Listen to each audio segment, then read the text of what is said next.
Do you want to open it up? Hello! Recording. Hello, we're back. This is part two. Amen. Yeah, of our story. So we actually, I'd say, jump in. Or Yeah. don't want to. Yeah. If you haven't seen part one of this, you should go back. And yeah. I'll let Vicky begin. So we were standing on the beach, and I knew this was the Lord. Mm-hmm. Go. Yeah, me too. No, I was like, yeah, I was pretty sure around that time that, okay, that's a good match. Like there is something that God wants to do with it. So, but we just gave it back to God. We said, it's in your hands. We don't know how this works now because you're from Australia, I'm from Germany. I don't really see at the moment. Good at sparkling water. I don't really see at the moment, where we will see each other, when, all this stuff, how this is gonna work out. So we just get it back into God's hands. So next day, I went to Kenya with my dad. The next day. Yeah. My dad is driving a truck in Africa. Driving a truck in Africa. So we all went, there's 5 of them, I think, now. 5 trucks going from Tanzania to Kenya. It's not as long, but we had a good little tour, saw some monkeys and other animals. Saw some monkeys. Yeah.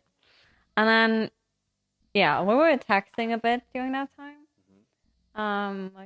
You knew where I was. I was sleeping on a truck's roof in the night. Sleeping on a truck in Africa with lions around trying to eat you, by the way. And you actually went to Zanzibar. I went to Zanzibar for a break time. with some friends, some good friends. So you sent me some pictures of Zanzibar. I was sending some pictures of Kenya. And then I left at some point to Germany again. And I was, before Tanzania, I kind of was in a discussion with God about, he kind of said something will change. I didn't know what it was. Then after Tanzania, a lot had changed. And I was still there was something with my job going on. And I was like, God, do you want me to quit or not? And I gave him that time in Tanzania to tell me. And he said, hey, it's fine. It's fine to quit. So I actually came back from Tanzania. First day, on my work day, I wanted to quit, but I really couldn't. It was so hard because I really loved my colleagues and my boss and company. So second day I did it. Yes. And then I still had some weeks of notice. Mm-hmm. Is that what it's called? Yeah. Okay. And Braidwood was going from Zanzibar to Nigeria to the next crusade.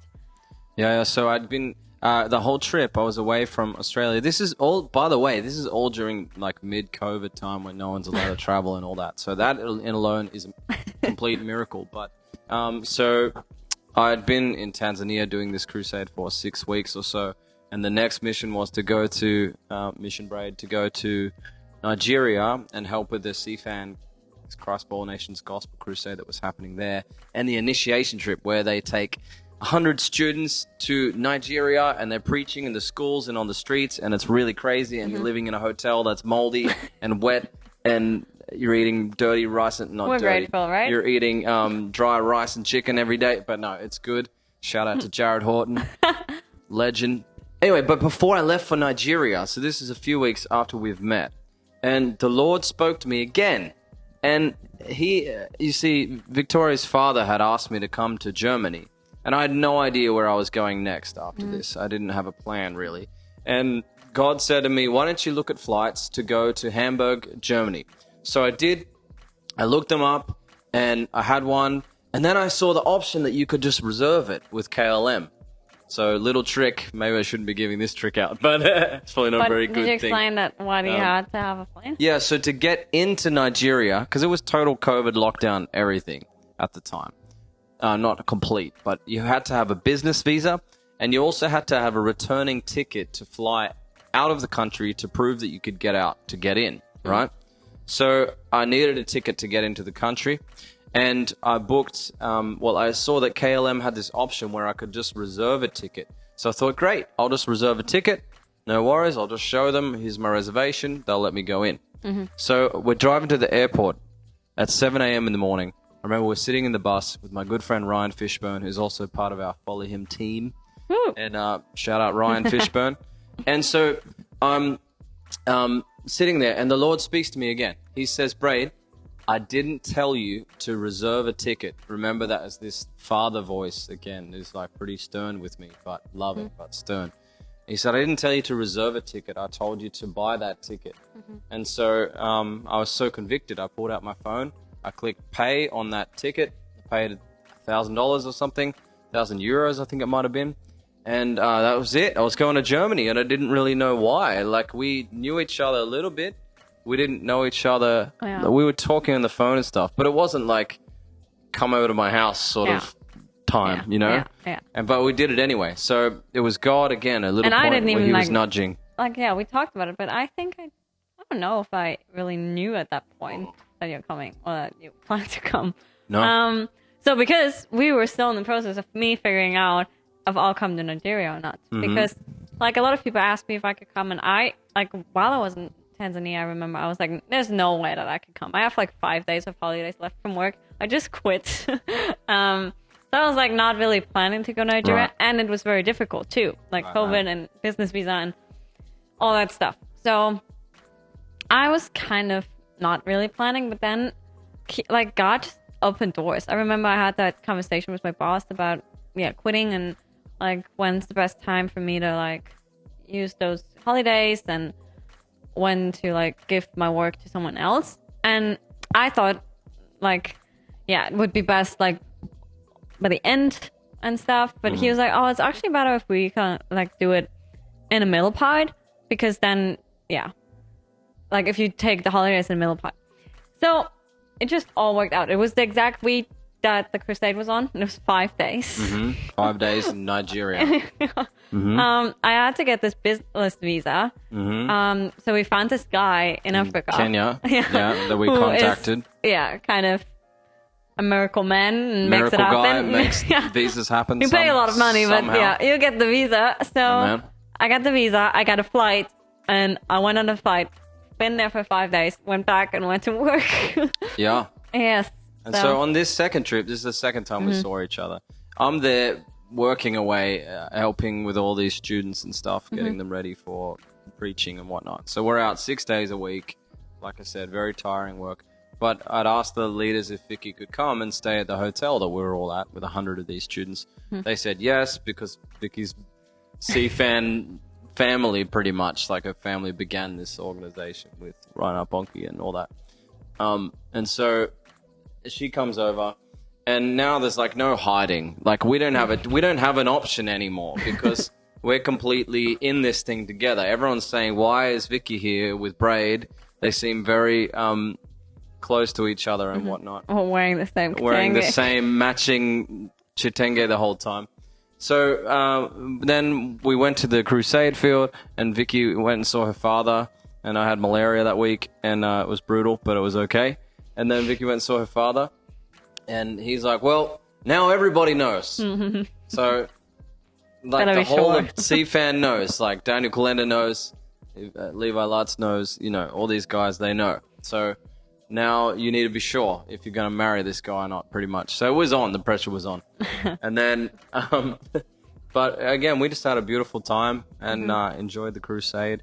And then that was it. Then on the Monday after we'd left, we were going to Hamburg, and we flew in on the same day. I got there about an hour before Victoria. Oh, because he took a Yeah. different flight. We left flight. Nigeria. He went to Amsterdam and then Hamburg, and I went to Istanbul and then That's true. Hamburg. Yeah. A little heart-shaped flight. A little heart shape. And then Gabby, Vicky's mum, picked me up at the airport, and she was super cool. She already knew. She has a story herself about Yeah. this whole thing. God had already told her that Vicky was going Before. to meet someone in Africa, and that I was going to come back and we're going to get married. She already knew. It was nuts. Another miracle. And she didn't tell me, which so- is good. So now we're in Germany. Tell the story of Germany the first time. Germany, first time. Yeah. Oh. I was working. I got another job, right? Like, that's another God thing, miracle. Like, yeah. Like, I left my job, but then God already had something for me. And this beautiful family, that I could work for in hopefully blessed them and they blessed me a lot. Yeah, so I was working during the week. You've been there. You've been pretty sick. Malaria. Wanted to do some shopping and stuff, and I was like, no way, you're not leaving your bed. Yeah, and then he met all my friends and family. I don't know. I guess there's something specific you want to go in? Yeah, I told you at the beginning when I got there that I said, I want to fall in love with you. Yeah. That was what I said. Because I believe that this thing was God, and I wanted to... That was pretty much why I was there. I told her from the beginning, which happened pretty quickly, I'd say. There's a special few dates we had. One, we went to the Lion King together, and then went up on this, the Opera House thing in Hamburg, and yeah, it was just, again, there's so little, these little moments. But I think we had a conversation about, like, getting married and stuff. Yeah. But it was still loose. Like, it was just in this one day scenario, like, what would you like, or whatever. We talked about rings and stuff, but it was very loose, or like very chill, casual conversation, not very specific, I'd say. So we just talked about all of this. And and then one day... Little did I know. Well, then one day, what she's referring to, at the end of us being there, I was going to be there for a month. I had a dream about going home, that my family really needed me home. So I wasn't going to stay for Christmas. There was so many things. Then, one day, we're cleaning Vicky's car to sell it. Me and her father. She went to work, and Winfred and I are cleaning her car and fixing the back of it, at the front of it, and so that we could sell it on eBay. And so I go into Winfred's office. He's got the photos to put that up on eBay. And I was like, sweet, no worries. Thanks for today. I'm going to go do something else. I'll see you later. It's freezing outside. The sun comes up at 10 a.m., goes down at 4, and it's dark and cold, but that's okay. There's some beautiful snowy days as well. So I turn around to reach for the door and to leave. And again, the Holy Spirit stopped me, and he said, Braid, you need to go ask Winfred if you can marry Victoria, because you might actually never get another chance, because I was leaving in 2 or 3 days or something.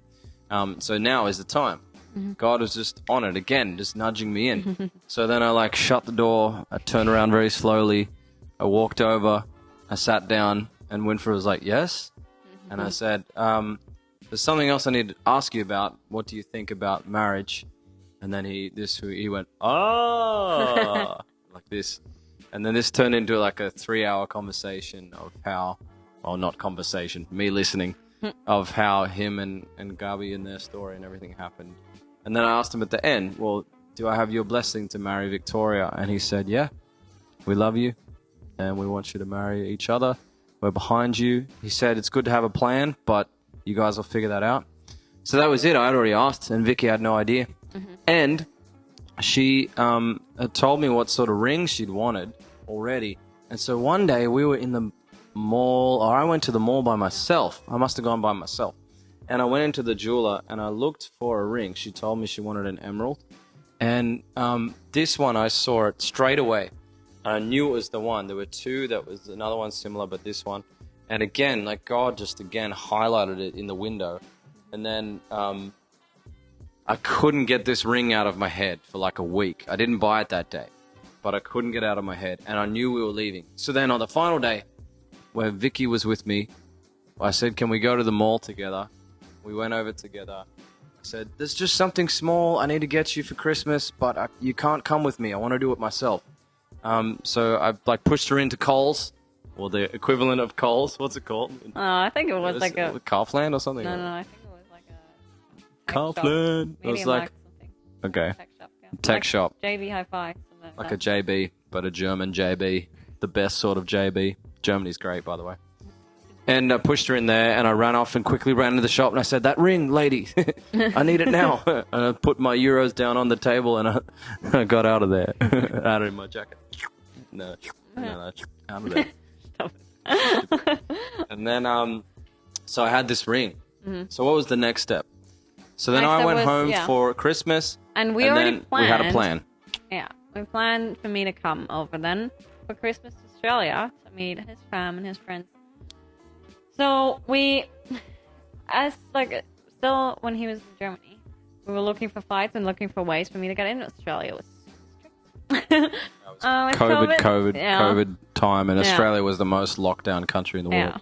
Yeah. So it was pretty hard. So we tried to find an option, like getting an exemption for me. And at some point we just said, okay, we can apply for this exemption now. But I still have to book a flight and stuff. So we just booked the flight already, applied for the exemption, and then we had to wait for the answer, which I had, 1 or 2 weeks to wait for the answer. So it didn't come in. And at some point I had to make a decision of like, do I fly now without, or if I'm just canceling it.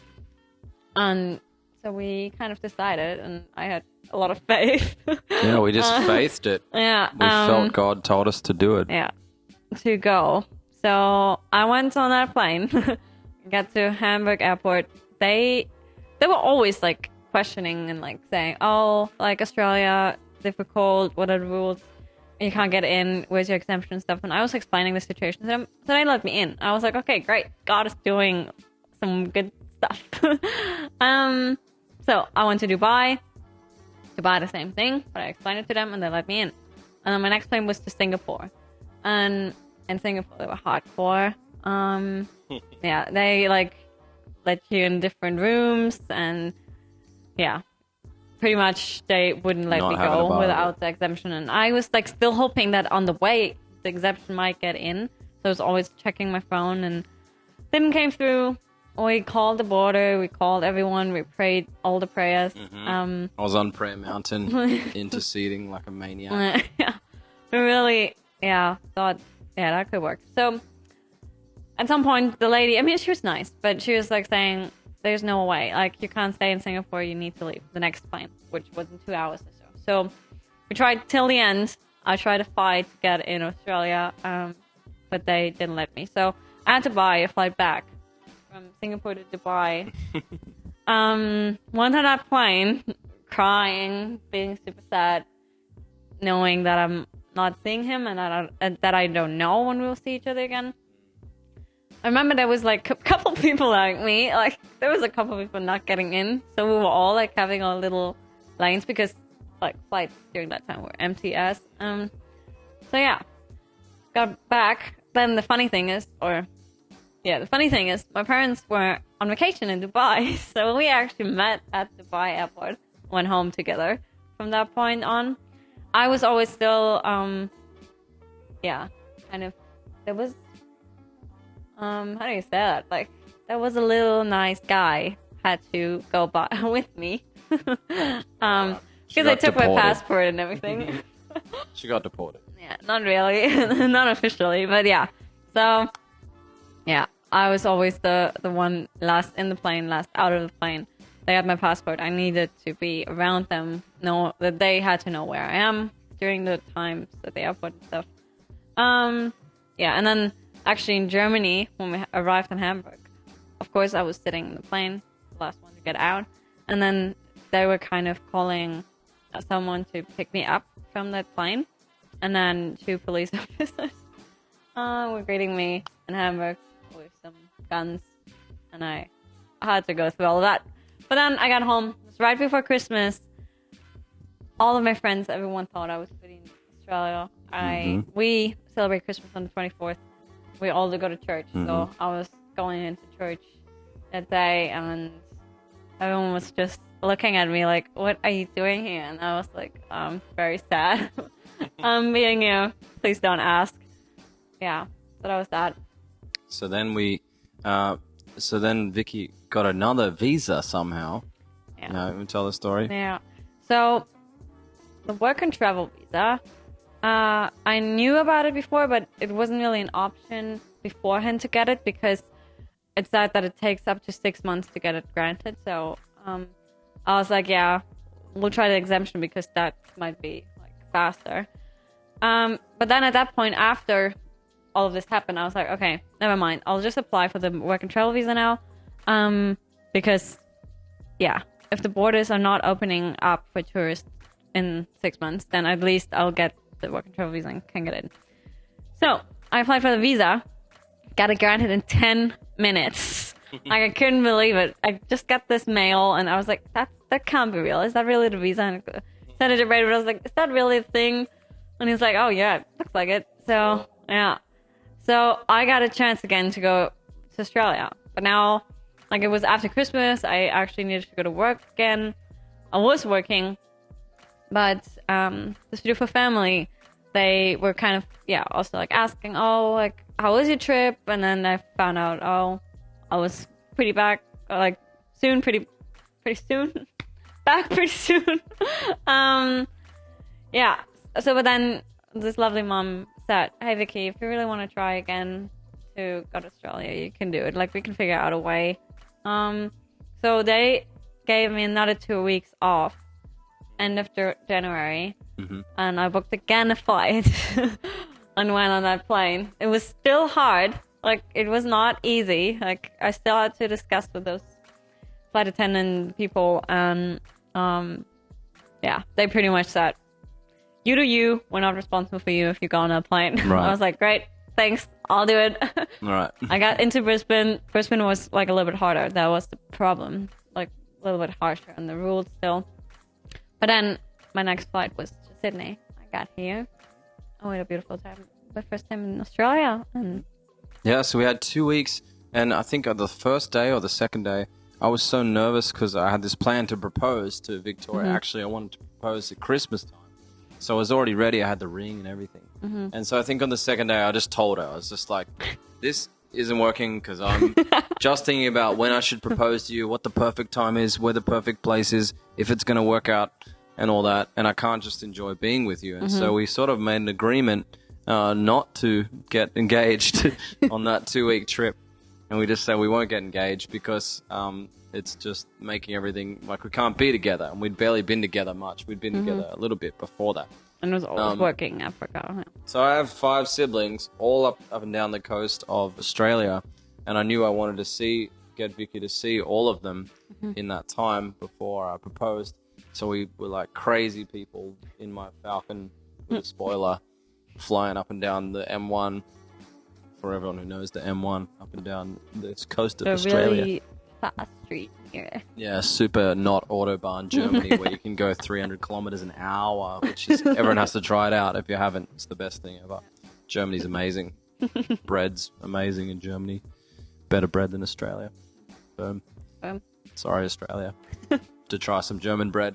So then and then we came back to Sydney after seeing all my siblings. And we actually went out on the Wednesday night, right, which was the 2nd of February, 2022, this year. And we went out to the movies.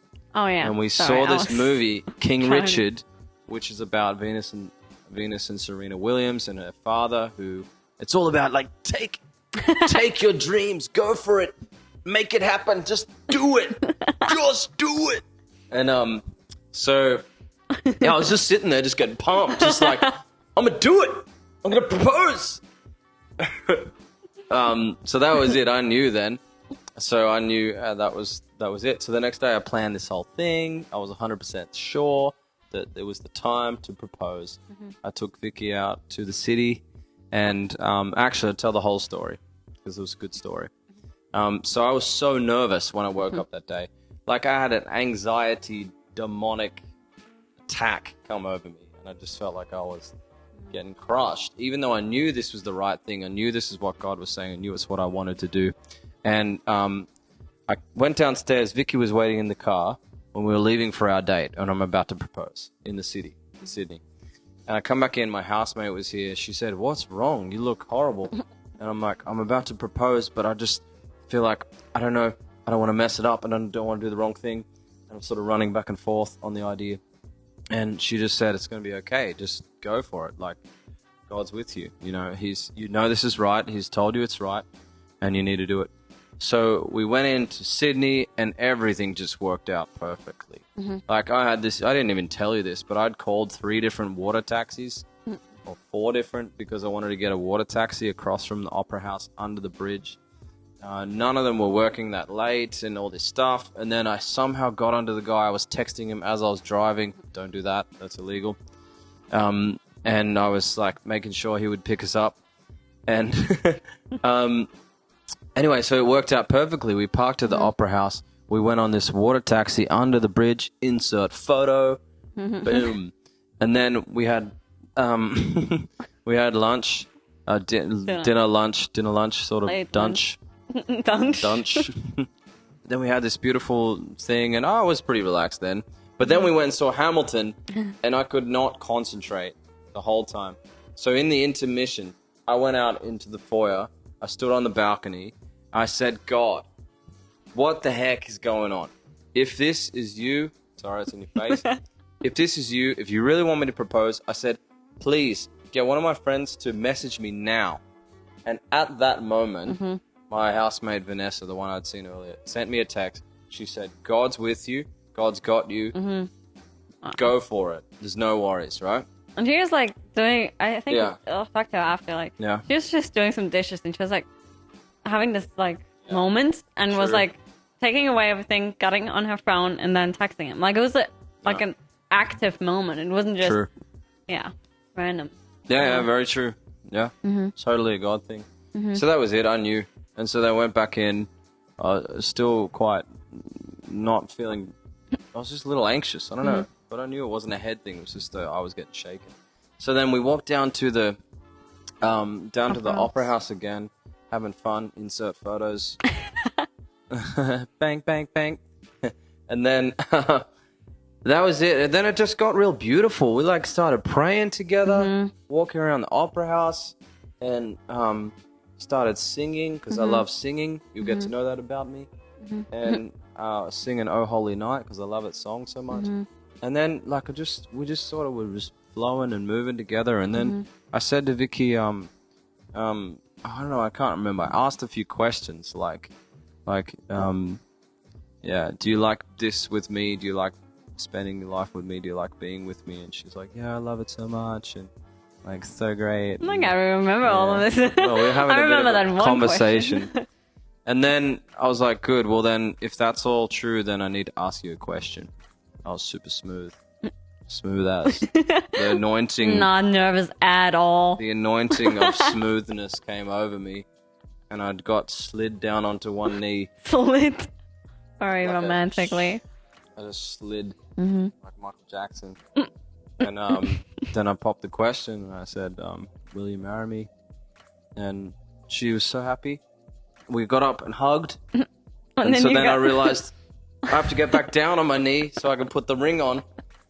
Because you've got to be on your knee when you put in the ring on. So it was a double ask in there. Yeah. But then boom, boomsicle, we were engaged. And then we had so much fun. That was the best. You know, for the guy, it's so funny because once the guy has been thinking about it for a long time. So the dude in the relationship's like, once that bit's done, you think it's done. You're like, I'm getting married. I did it. I'm in. Like, well, yeah, for the women, girls, it's the opposite. Yeah, it's like from that point on, you start planning and like everything, but it's still like you haven't like of course, girls like think about getting married and stuff, but it's still like now I can like get my dress and get this at a venue and a date and everything like the whole. So I was like, end of year, like, and he was like, what, like. I thought like next week. I thought we're getting married next month because it's for the guy you've been thinking about it for so long. So you're like, once that ring goes on, man, we're in. We're doing this, bro. And that's how I was. Yeah. But Vicky's like, now we get to plan a wedding. And so it's like, I just got over the mountain of proposal, and now there's another mountain I'm about to climb. But waiting and getting over the wedding one, which is good, but it's just funny. You don't really think about that as a guy. All you married guys and engaged guys, you know what I'm talking about. I talked to one the other night who said the same thing. So that's our story. We got engaged. Engaged. And then I left for Germany again, like a couple days after, I think. 2-3 days after. I went to Zambia. Yeah. We saw each other a couple times, but that's no Maybe story. We need a part 3. Yeah, probably. We need a part 3. But yeah, I got home. Everyone was super excited hearing the news. Boomsicle. Yeah. Saw a horseicle. Okay. So that's part 2. Thank you so much. We love you. Yeah. The whole story has been Jesus. And, man, we're just excited for what he's about to do. We're excited to do more podcasts. Alrighty. Maybe we'll get more professional even.